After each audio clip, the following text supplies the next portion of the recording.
आज जगविख्यात विश्वविख्यात भारतरत्न महामानव बोधिसत्व बॅरिस्टर डॉक्टर बाबासाहेब आंबेडकर आज यांच्या शालेय पहिला दिवस 7 नोव्हेंबर आहे.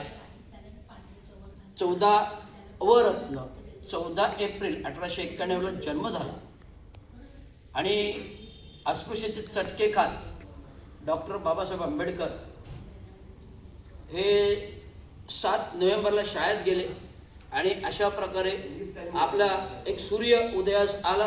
त्यांनी सगळ्या जगाला उजळलं हेच सांगायचं. आणि योगायोग असं आहे की आज देशाचे पंतप्रधान नरेंद्र मोदीजी यांनी वंदे मातरम 150वा दिवस साजरा केलेला आहे.